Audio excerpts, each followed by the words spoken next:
बिहार में डीएलएड का form apply होना कब से स्टार्ट हो रहा है और कौन कौन से लोग इसको भर सकते हैं, क्या क्वालिफिकेशन है, क्या सिलेक्शन प्रोसेस है, क्या सिलेबस होगा, और हम ये भी जानेंगे कि आपका इसके बाद डीएलएड करने के बाद सीटेट और टेट में क्या आपको करना पड़ेगा। ये सब बिंदु पे हम चर्चा करने वाले हैं और आपको पूरा स्पष्ट हम इस वीडियो में बता देंगे। इससे घटा क्या हुआ आपको? इससे घटा हुआ कि बिहार में निकलने वाले फॉर्म पे थोड़ा सा भरोसा मेरा कम हो पाया। ये नहीं हुआ, ऐसा तो नहीं है कि डीएलएड।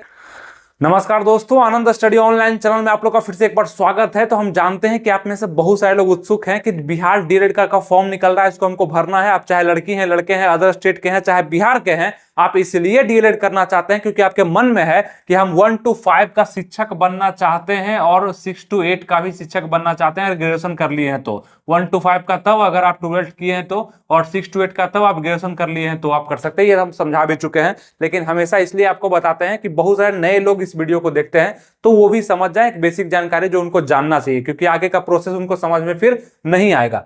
तो बिहार में डीएलएड का फॉर्म आने वाला था और इतना मूर्खतापूर्ण हमको ये डिसीजन लगता है कि फिर क्यों तुम इतना अच्छे से डिटेल जानकारी देते हो कि हम बिहार में डीएलएड का फॉर्म निकाल रहे हैं, हम सरकार से ही बोल रहे हैं, चाहे आप लोग भी समझते होंगे इस बात को। और इसके कारण बहुत ज्यादा लोग जो है एक्टिव हो करके और उसके बाद डीएक्टिव हो जाते हैं। जैसे कि फॉर्म इसका आना था 10 जनवरी को और 10 जनवरी को फॉर्म आया नहीं। 10 जनवरी को समय दिया गया था और कहा गया था कि 25 जनवरी तक इसका फॉर्म भराया जाएगा। और इतना ही नहीं, आप यहाँ पे देख सकते हैं कि फॉर्म भराने का डेट और उसके बाद एग्जाम लेने का भी डेट, मतलब 6 से लेकर 12 मार्च तक हम एग्जाम भी इसका ले लेंगे, फिर अप्रैल में इसका रिजल्ट भी दे देंगे, आंसर की वगैरह हर चीज का डेट इस तरह से निकाल दिया था कि किसी को भी आपको लगता कि बस अब तो तैयार हो जाना और इसको देना ही है और बहुत जरूरी है, अगर नहीं कर पाएंगे तो हमको लेट हो जाएगा कहीं ना कहीं, क्योंकि हर चीज का एक कैलेंडर वाइज निकाल दिया गया डेट, सिर्फ फॉर्म का ही नहीं सब चीज का निकाल दिया गया। और कैसे आप इस पे भरोसा कर पाएंगे? अगर आप अदर स्टेट वाले भी इसको देख रहे हैं, मतलब यूपी से, झारखंड से,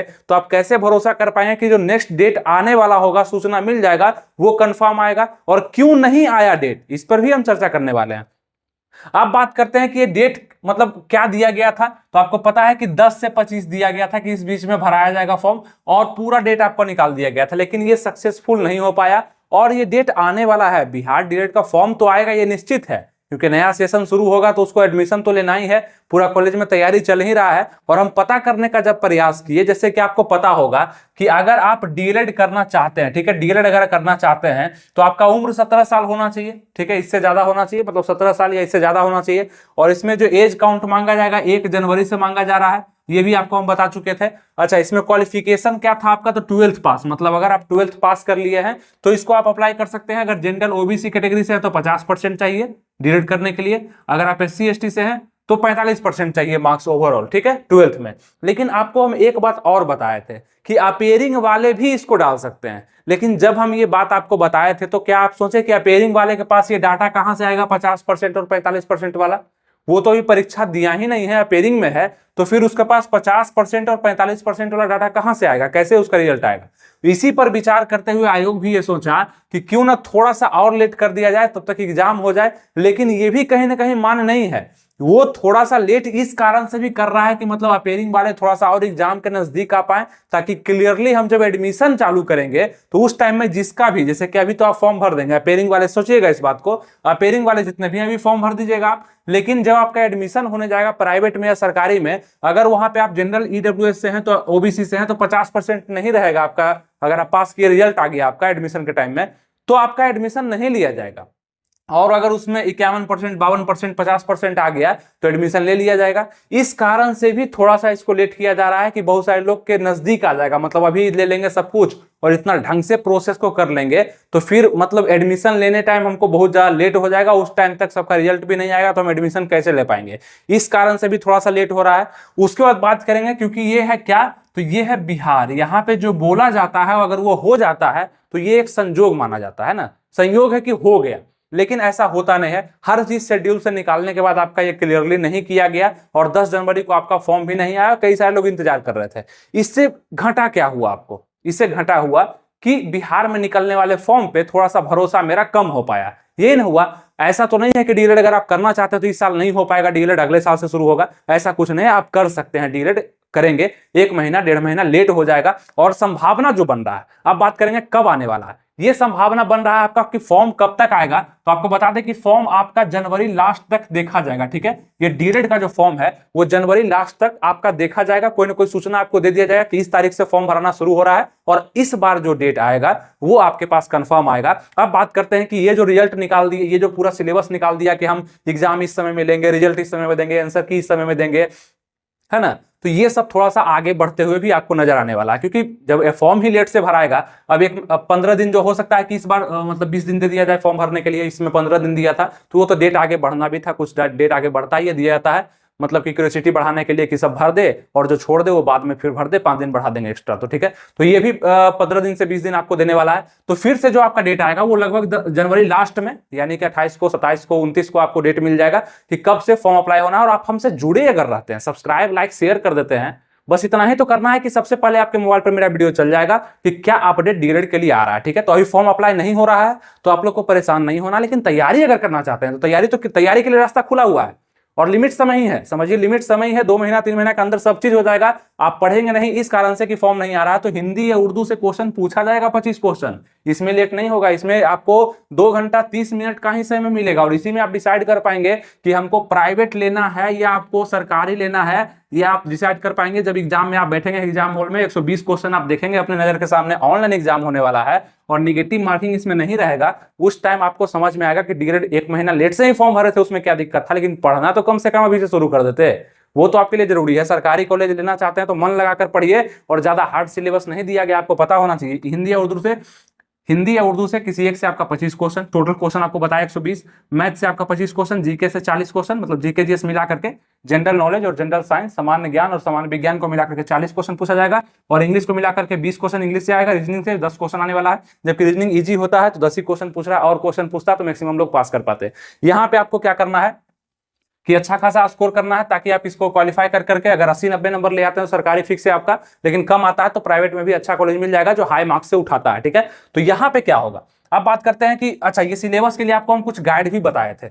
ये गाइड आपके पास बहुत सारे लोग तो मंगा चुके हैं, जो मेरे व्हाट्सएप पर भेज दिए हैं पिक वगैरह, तो पढ़ना शुरू कर दीजिए। गाइड ही है, आराम से खुद से भी पढ़ सकते हैं। अगर आप लोग का जरूरत होगा कि इसको कैसे पढ़ना है तो वो भी हम बता देंगे, लेकिन जरूरत होगा तो कमेंट आएगा तो मैक्सिमम लाइक भी कर दीजिएगा।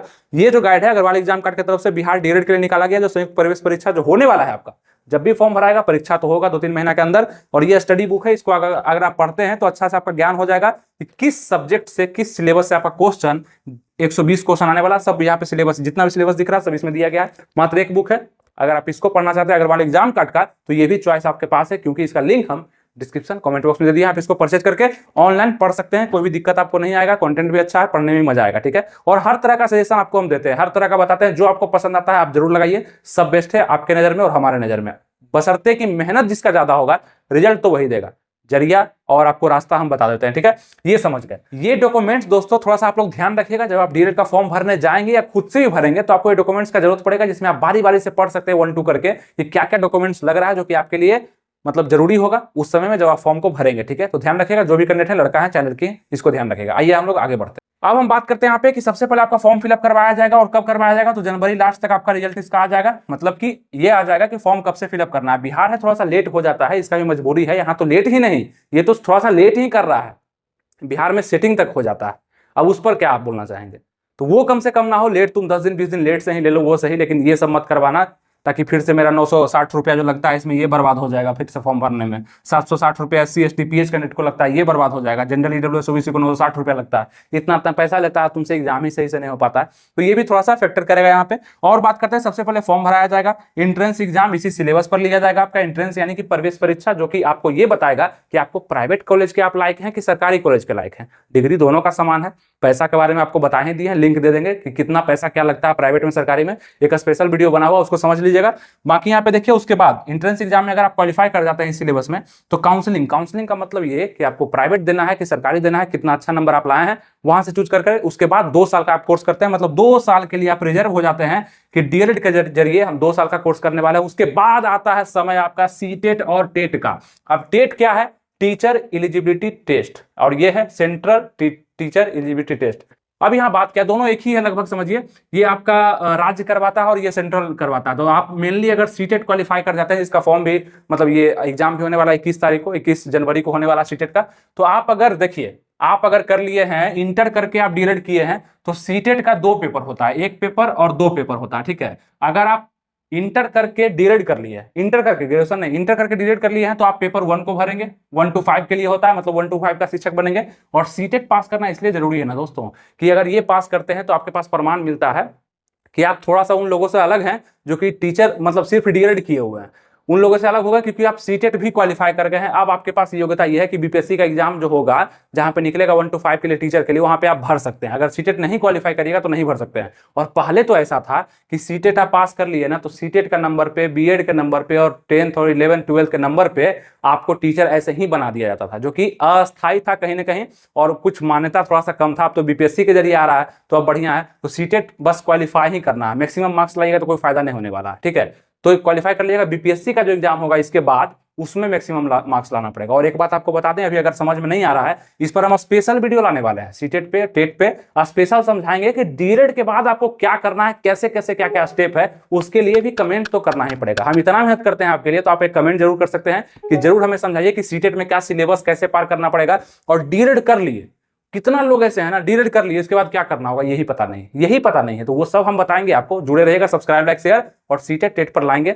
तो यही नॉर्मल अभी समझा रहे हैं थोड़ा सा, कि डीएलएड कर लिए ना आप 2 साल का कोर्स, उसके बाद सीटेट क्वालिफाई कर लीजिएगा, फिर बीपीएससी के एग्जाम में बैठने का मौका मिलेगा, वहां पास कर गए, 1 to 5 का टीचर आप बन गए। अगर आप इंटर करके ग्रेजुएशन कर लिए हैं, उसके बाद डीएलएड किए हैं, तो सीटेट का सेकंड पेपर भी आप भर सकते हैं, मतलब फर्स्ट भी भर सकते हैं, सेकंड भी। सेकंड में क्या है कि 6 to 8 का टीचर आप बन सकते हैं। तो इंटर जो किया वो नहीं बन सकता है, इंटर जो किया 1 to 5 का बन सकता है। और इंटर के बाद, ग्रेजुएशन के बाद अगर कोई डीएलएड किया है, या इंटर के बाद डीएलएड किया या ग्रेजुएशन कर लिया, मतलब ग्रेजुएशन का डिग्री आपके पास है और डीएलएड का भी है, तो आप यहाँ पे 6 to 8 भी डाल सकते हैं, 1 to 5 भी डाल सकते हैं, दोनों में से कोई दिक्कत आपको नहीं आएगा। तो ये चीज हम समझा देंगे, और भी अच्छे समझा देंगे, अगर अभी समझ में नहीं आ रहा है, और जिसको आ गया तो अच्छा बात है। उम्मीद करते हैं अभी तक हम जो भी बताए, इसका अपडेट आपको हम एक दिए, वो भी समझ में आ गया। और कुछ भी अगर चाहते हैं एक्स्ट्रा जो कि आपको समझ में नहीं आता है, बीएड पर अभी तो हम शुरू भी नहीं किए हैं, बीएड का मतलब इन्फॉर्मेशन देना भी शुरू नहीं किए हैं, उस पर भी देंगे। तो एक मेरा वीडियो क्या है ना, कि एक सिलसिलेवार ढंग से आता है। डीएड पे आया तो सब चीज बताए, बीएड पे आएगा तो सब चीज बताएंगे। इसलिए जुड़े रहिएगा, शेयर कर दीजिए कुछ लोगों में, जिनको जानकारी हो जाए कि डीएड का फॉर्म कब आ रहा है, कैसे आ रहा है और क्यों लेट हुआ, ये भी उनको जानकारी हो जाएगा। और जुड़े रहिएगा, मिलेंगे आपसे नेक्स्ट वीडियो में किसी नए टॉपिक के साथ। तब तक अपना ख्याल रखिए, तैयारी करते रहिए बेस्ट। अभी तक बने रहने के लिए थैंक यू। जय हिंद।